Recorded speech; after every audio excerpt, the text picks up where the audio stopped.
જય શ્રી કૃષ્ણ બધાને. હું છું ભારતી. તમારા બધાનું સ્વાગત છે અમારા લંડનના રસોડામાં.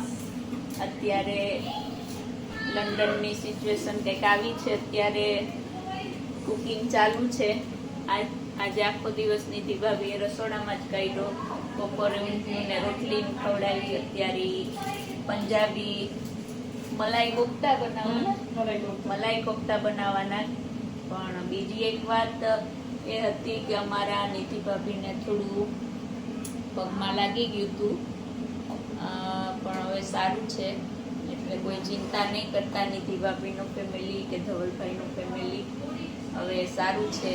બન્યું તો એવું કે અહીંયા બારે ગાર્ડનમાં આવતા હતા ને એક સ્ટેપ મિસ થઈ ગયું હતું, તો એનો પગ થોડો મચકોડાઈ ગયો હતો, પણ હવે સારું છે. તો બેલેન્સ માટે બેલ્ટ આવ્યો.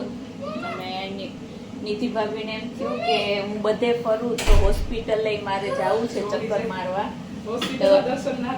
હા, નીતિ ભાભી દર્શન કરવા ગયા હતા હોસ્પિટલના, અહીંનું જોઈ આવ્યા.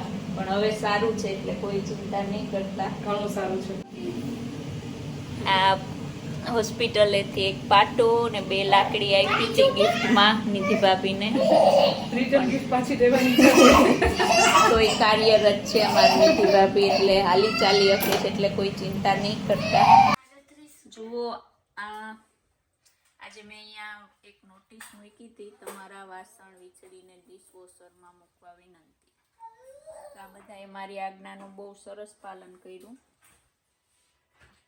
આ નોટિસ નહોતી તો એટલા જ વાસણ આમાં હોય ને, અત્યારે નોટિસ છે તો આમાં એટલા જ વાસણ છે.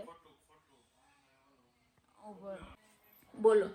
અમને એમ કે ઓલું ડિશવોશર ભરેલું હશે એટલા માટે. મેં તો ચોખ્ખોટ કહી દીધી તને કે ભઈલું ખાલી છે, તોય તું કે અચ્છા એમ કહીને વયો ગયો ત્યાંથી. આ નીતિ ભાભી સાક્ષી છે. નીતિ ભાભી કીધું તું ને મેં આ સુડો ટૂંકમાં ધવલભાઈને બહુ નીંદર આવે છે, નીંદર થઈ નથી. અમારા નીતિ ભાભી આજ બહુ સરસ અમને પંજાબી જમવાનું. આજ સવારના નીતિ ભાભી જ છે કુકિંગમાં. બપોરે કર્યું ઊંધિયું ને અત્યારે સરસ પંજાબી શું બનાવવાના? પંજાબી મલાઈ કોફતા બનાવવાના છે. સ્પાઈસી મલાઈ. હું ડૂબી ન જાઉં છું, જરા ઓલી બાજુ પાણી કાઢશે. વાંચી, તને શું ખાવું? અહીંયા તને શું ખાવું? શું ખાવું? તું શું ખાત? બિસ્કિટ. શું ખાત? શું ખાત? મમ. ઓકે.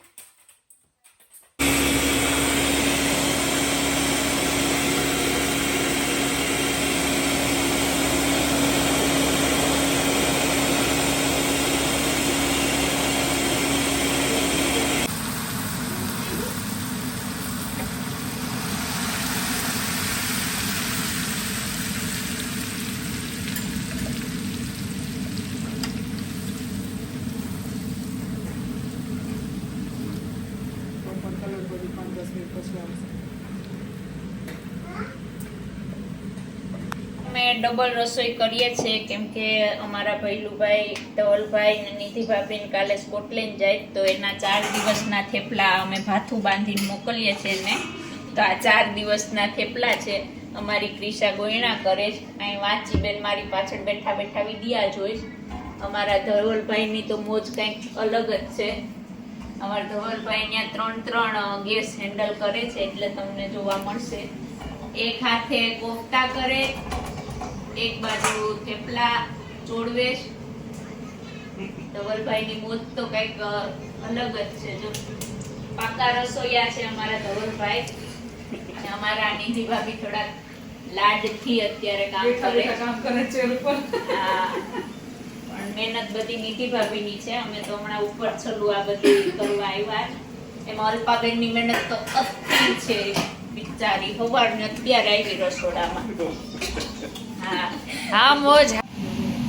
ઓ ભગવાન, જલારામ બાપા બધાને પરોઠા કરીને ખવડાવ્યા છે. આ જે વાક્ય હમણાં અલ્પાબેન એના મોઢામાંથી બોલ્યા એ તદ્દન ખોટું છે. આ લગભગ એને આ પેલું આ પરોઠું ચોડવે છે. ના ના આટલા કેટલા પરોઠા અમારા સાસુ સાક્ષી છે. બા બોલો આ કેટલામું પરોઠું અહીંયા શેકું? જો મારા સાસુ નથી બોલતા તો બોલ. કોણે શેકા? એ ખોટો બોલવા ને તું. બિચારી ઓલી વણી વણીને થાકીને તું એમ કહી દે. તો ક્રૂઝમાંથી આવ્યા તે દિવસે જરાક અહીંયા નિધિ ભાભી આ સ્ટેપ મિસ કરી ગયા હતા એટલે એને પગમાં લાગ્યું તું. કાં વાંચ્યું? શું લાગ્યું તું મમ્માને? મમ્મા ભપ થઈ ગઈ હતી. હે ચાલો અહીંયા આવો. વાંચ્યું? હું ને વાંચી ગાર્ડનમાં બેઠા. બેસી જા વાંચી. બોલથી રમવાનું. શેનાથી રમવાનું? બોલથી. જો કીટુ આવી. કીટુ કીટુ ક્યાં? કીટુ ક્યાં? કીટુ ક્યાં ગઈ? વઈ ગઈ. અહીંયા અમારા અલ્પાબેન તો કામ કરે જ છે પણ અહીંયા કીટુબેનની જરાક જાહો જલાલી જોઈને થોડીક ઈર્ષા થાય. આ અમે જેટલા હિંચકા ઉપર બેહવા નથી પહોંચતા એટલી આખો દિવસ બેઠી હોય ને એની દેખરેખમાં અમે કામ કરતા હોય. અને આ ત્રણેય જોઈ લે એની સેના. આ તો જો ભૂયડું કેવા સુતા. એને કંઈ ટેન્શન ન હોય. હમણાં થોડીક વાર રમશે, દોડશે ને પાછા સૂઈ જશે.